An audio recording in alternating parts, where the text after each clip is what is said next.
The government claims it is actively tracking funds parked in offshore accounts. Access to real-time information from G20 countries enables tax officers to trace funds of Indonesian citizens abroad, including in tax havens. Finance Minister Sri Mulyani says business people have been particularly astute in hiding their assets offshore.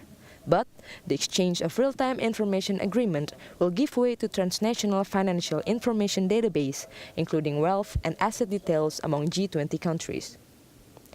G20 finance minister will be able to trace their citizens' assets, even those which are continuously moved to avoid detection. Karena mereka tahu kalau dicari di Amerika dia lari ke Eropa, dicari di Eropa di Prancis dia lari ke Italia, kalau di Italia dia lari ke Inggris, dari Inggris dia lari ke Cayman Island, dicari di Cina dia lari lagi ke Labuan, dicari di Indonesia dia lari ke tempat. Jadi pengusaha dan yang ahli menghindarkan pajak itu memang ahli betul. Tapi Menteri Keuangan sekarang sudah cukup ahli juga.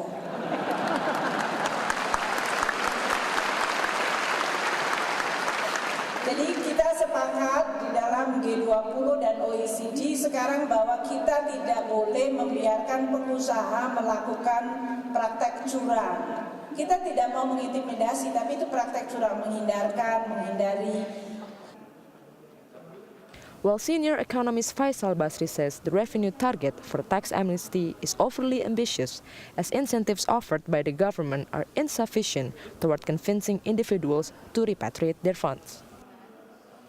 95% saya pesimis karena macam-macam ya. Jadi uang orang Indonesia yang ada di Singapura misalnya, tapi orang Indonesia itu sudah permanen residen di Singapura.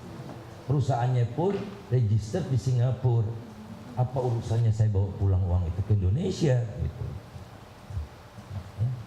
Jadi obat paling mujarab untuk menyehatkan ekonomi kita adalah dengan amputasi supaya penyakitnya tidak menjalar kemana-mana. Nah, amputasi ini belum dimulai karena over optimisme pemerintah.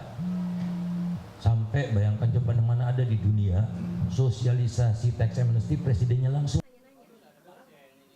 The government urgently needs tax revenue injection to patch deficit hole in the 2016 state budget. Tax amnesty is expected to generate an additional 165 trillion rupiah in state revenue.